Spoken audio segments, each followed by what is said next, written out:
میرے دوستو، ہاں جی، سوچتا رہتا ہوں کہاں سے شروع کروں، لوگوں کو جگاؤں تو کیسے جگاؤں، اس قوم کو جو 1300 سال وہ سلاتے رہے، لوری دے کر خوف پیدا کرتے رہے۔ میرے دوستو، موت تو فطرت ہے، اور فطرت کبھی ظلم نہیں ہوتا۔ کوئی بچہ بچہ ہی رہ جاتا، بڑا نہ ہوتا، یہ ہو نہیں سکتا۔ جوان ہوگا، جوانی پہ کھڑا رہ جاتا، یہ ہو نہیں سکتا۔ بڑھاپا آئے گا، آنا ہے، یہ رک نہیں سکتا۔ ایک نہ ایک دن ہم نے اس دنیا سے لوٹ جانا ہے۔ جسم مٹی کے حوالے ہو جائیں گی، روحیں عالم ارواح کو چلی جائیں گی۔ اب جسموں کے ساتھ دو راستے ہیں، یا ان جسموں کو مٹی کھا جائے گی اور کھا جائے گی۔ 99% کو کھا جائے گی، 1% وہ ہیں جنہیں نہیں بھی کھاتی۔ مٹی کھا جائے گی کہ نہیں؟ تو جب یہ ہڈیاں قبرستانوں میں سے نکلتی ہیں، آج تک کسی اہل سنت کو جرأت ہوئی کہ مولوی کا گریبان پکڑتا کہ مولوی جی ان ہڈیوں کو کیا عذاب ہو سکتا ہے؟ یا قبروں کی زندگی مانو، نہیں مانتے تو عذابوں کی کہانی کیسے سناتے ہو جب زندگی وہاں نہیں؟ یا زندگی مانو، اگر قبروں میں زندگی نہیں تو عذابوں کی کہانی کسے سناتے ہو؟ یہاں تو ایک ایک قبر میں فیصل آباد 5 بندے فٹ ہیں، ہڈیاں ہی نکلتی، کبھی سالم بھی نکل آتے ہیں۔ ہمیں سالم والوں سے بات نہیں کرنی، میں عوام الناس کی بات کر رہا ہوں۔ موت فطرت ہے، موت اگر یہ نہ آتی تو کیا ہوتا؟ روز یہ رولا ہے، مولوی ڈرائی پھر دن، کسی مولوی کو اللہ تعالیٰ موت ضبط کر رہے، مولوی جی ساری عمر موت تو ڈراندے رہے، لوگ کہتے چلو تھوڑا سا لمحہ کر دینے کا۔ کیا ہوگا؟ انسان بوڑھا ہوگا، اور بوڑھا ہوگا، لاشا بن جائے گا، نہ کھا سکتا ہے، نہ پی سکتا ہے، نہ بول سکتا ہے۔ موت نہ ہوتی، آج ایک ایک گھر میں 100 لاشا پڑا ہوتا، انسانوں کی تذلیل ہوتی۔ میرے اللہ کریم نے جہاں اور کرم کیا، جس طرح زندگی اس کی رحمت ہے، رزق اس کی رحمت ہے، موت بھی اس کی رحمت ہے۔ میری بات غور سے سنیں، انسانوں کو رسوا ہونے سے بچا لیا۔ دیکھو دوستو، انسان بڑا درندہ ہے، فطرت میں اس کی درندگی چھپی ہے۔ آج موت کی سزائیں، جیلیں ہیں، قانون ہے، اس کے باوجود میرے خیال میں 90 تک والے رات کو ستیانے سے یہاں نہیں آتے ہوں گے۔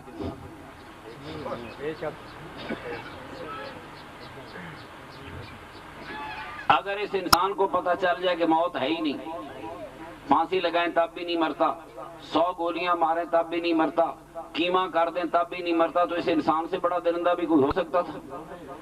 دنیا میں ہر چیز ہوتی، انسان نہ ہوتا۔ موت انسان کے انسان اور انسان کی انسانیت کی بقا کی ضمانت ہے۔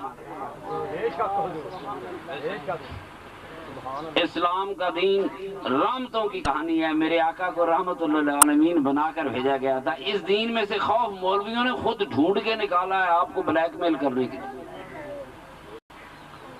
یہ ساری کہانی، قبر کہانی، انسان کہانی کو خوفناک کہانی بنا دیا گیا۔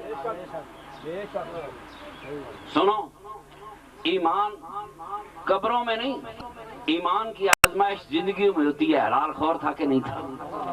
سچ بولنے والا تھا کہ نہیں تھا؟ کسی غریب کا مال مارنے والا تھا کہ نہیں تھا؟ قبروں میں آزمائش نہیں ہوتی، آزمائش کی گھڑی تو یہ زندگی ہے جس میں اور آپ کھڑے ہیں۔ کلمہ بھی اکثر لوگ کہتے ہیں جی فلانے کو تو جی مرتے وقت کلمہ نصیب ہوا کہ نہیں ہوا۔ میں اکثر لوگوں کو کہتا ہوں مرتے وقت تو میرے نبی کریم نے بھی کلمہ نہیں پڑھا۔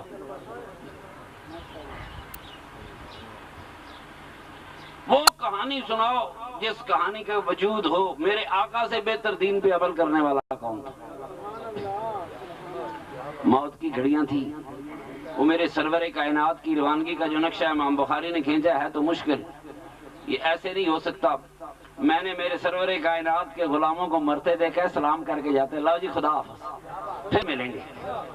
جرأتوں سے جاتا ہے اہل سنت والجماعت۔ جب اس کی موت کا سفر شروع ہوتا ہے کہتے ہیں جی سرکار، پھر بھی کہتے ہیں میرے اللہ تو میرا بڑا اعلیٰ رفیق ہے، میرا اللہ میرا بڑا اعلیٰ رفیق ہے۔ یہ کلمہ نہیں ہے، کلمہ ہے لا الہ الا اللہ محمد رسول اللہ۔ حضور فرما رہے ہیں اللہ میرا بڑا رفیق ہے، اللہ میرا بڑا رفیق ہے۔ میں نے سرور کائنات کے غلاموں کو مرتے دیکھا، نعرے مارتے جاتے لو پھر ملیں گے۔ کیا کہتے ہیں؟ پھر ملیں، اور یقیناً ملیں گے۔ کہاں ملیں گے؟ کہاں ملیں گے؟ ایک باپ اور بیٹے کی جدائی، 20 25 30 سال کا آدمی بیاہ جاتا ہے، 60 70 کا مر جاتا ہے، اولاد باپ، یہ سارے رشتے 30 سال کی کہانی ہے۔ 30 35 سال کی کہانی ہے انسانوں کے ان رشتوں کی۔ باپ کے 30 سال بعد بیٹوں کی باری ہوتی ہے، ہم نے دنیا سے جانا ہے، پھر یہ ملاقات کہاں ہوگی؟ میرے سرور کائنات نے فرمایا قبروں میں اپنے آباء و اجداد سے، ماں باپ سے ملاقاتیں ہوں گی۔ جس جدائی کو آپ روتے ہو، یہ 30 سال کی جدائی ہو سکتی ہے، 25 سال کی جدائی ہو سکتی ہے، 35 سال کی جدائی ہو سکتی ہے، اس سے زیادہ جدائی نہیں ہو سکتی۔ بالآخر اولادوں نے اپنے ماں باپ کے ساتھ جا کر مل جانا۔ میرے نبی کریم صلی اللہ علیہ وسلم سے ازواج مطہرات امہات المومنین نے پوچھا یا رسول اللہ صلی اللہ علیہ وسلم کون سی بیوی پہلے آپ کو ملے گی؟ یہ مسئلہ نہیں پوچھا کہ ملے گی یا نہیں ملے گی، یہ تو آج کے اس مولوی کا مسئلہ ہے نا، خوبصورت نام ہے، کہانیاں سناتے ہیں۔ کسی نبی پاک کی بیوی نے یہ سوال نہیں کیا کہ یا رسول اللہ مر کے ہم آپ سے ملیں گی کہ نہیں ملیں گی، سوال یہ کیا یا رسول اللہ پہلے کون ملے؟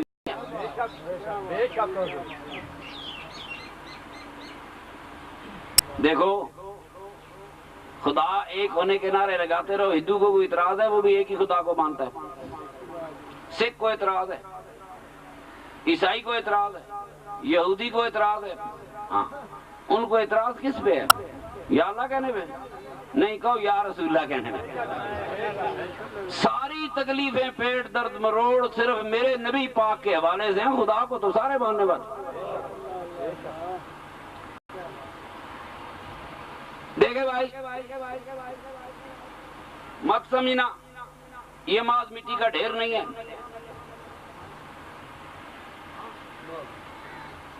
میرے نبی پاک کی امہات المومنین سرکار سے کہہ رہی ہیں یا رسول اللہ آپ کے دنیا سے تشریف لے جانے یا ہمارے جانے کے بعد بیبیاں تو علم ہی بڑا سی۔ بیبیاں نے کہ یا رسول اللہ میں مر جاواں تسی مجھے ملو گے کہ نہیں ملو گے؟ فرمایا یا رسول اللہ ہم میں سے پہلے کون آن کے ملے گی؟ کہتے ہیں نا موت کا علم کسی کو نہیں۔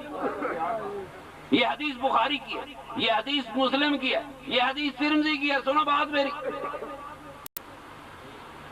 یا رسول اللہ صلی اللہ علیہ وسلم کون سب سے پہلے آ کے آپ کو ملے گی؟ آپ نے فرمایا جس کے بازو لمبے ہوں گے۔